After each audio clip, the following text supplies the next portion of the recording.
ખેડૂતોએ બનાવેલા અને એક 12 ધોરણ નહીં ભણેલા માણસની ઈચ્છા શક્તિની સૂઝથી બનેલા ચેક ડેમ એ 18 વર્ષે સલામત ઉભા છે. આ પરિણામ છે. આવું પરિણામ એક એક ક્ષેત્રમાં લાવી શકાય. આ વર્ષે સૌરાષ્ટ્રમાં દુષ્કાળ છે. 2000 ઉપર સપ્તાહો થઈ, પણ એક પણ ગામમાં તળાવ ના બન્યું. એક પણ ગામમાં તળાવ ના બન્યું. 4000 ગામ જળ સમસ્યાથી હાવ ગ્રસ્ત છે. બરોબર. આ દેશના રોગનું મૂળ છે. આ દેશના દુઃખનું મૂળ છે કે આપણે પ્રશ્ન ઉકેલનારી પ્રજા જ નથી. આપણે ભેગા થઈ ખાઈ તાલીઓ પાડીએ, એક એક કાર્યક્રમનું મૂલ્યાંકન એવી રીતે કરી એટલા લોકો થતા, એટલા લોકો પ્રસાદ લેતા અને ફલાણા 1008 ફલાણા ફલાણા ફલાણા અને મિનિસ્ટર ફલાણા ફલાણા કે એ કાર્યક્રમમાં આવ્યા હતા. બસ આનાથી આગળ આપણી દ્રષ્ટિ જ નથી. હું જ્યારે એક વિઝનથી બોલાવું ઉદ્યોગપતિને તો એ ક્યારેય નથી કહેતા કે તમારો ઉદ્દેશ ઉત્તમ છે, કે આ કાર્યનું પરિણામ શ્રેષ્ઠ છે. એ કે કાર્યક્રમ સારો ગયો એટલે એમાં શું હોય કે સંખ્યા સારી એવી હતી, ફલાણા ભાઈ હતા ને ગાયના ઘીના લાડવા બનાવ્યા હતા, કારણ કે અમે બધા ગાયના ઘીના જ બનાવીએ. બરોબર. એટલે રસોઈ જમાવટ હોય. બસ આમાંથી આપણે સમાજને બહાર કાઢવાનો છે અને એનું કામ જો કોઈ કરી શકે ને તો શ્રેષ્ઠ રીતે શિક્ષકો કરી શકે. જે કામ ધર્મગુરુઓ નથી કરી શક્યા એને કરવું નથી.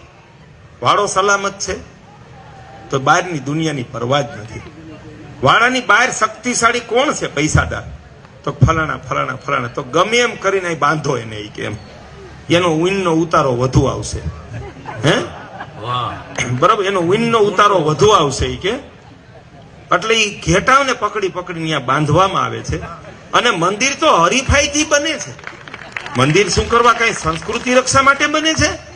ગામમાં ચોરો છે અહીંયા ઓટોમેટિક નગારું મૂકવું પડ્યું છે અને જે પ્રજા કરોડોના મંદિર બાંધે આનાથી દિશાવિહીન પ્રજા બીજી કોઈ હોઈ શકે ખરી?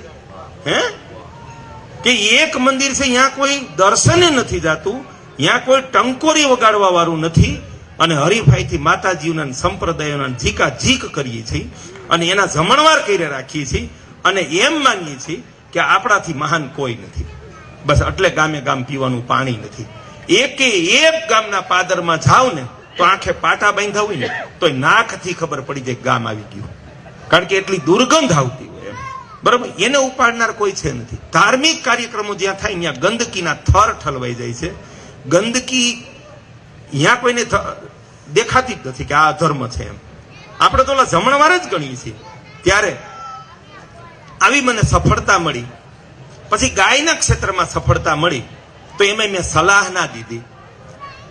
સંકલ્પ લેવડાવ્યો કે ઘરે ગાય બાંધશું, ગૌશાળા નથી કરવી. અને જામકાની 125 ગાય લાવવામાં 6 મહિના અહીંયા રોકાવવું પડ્યું.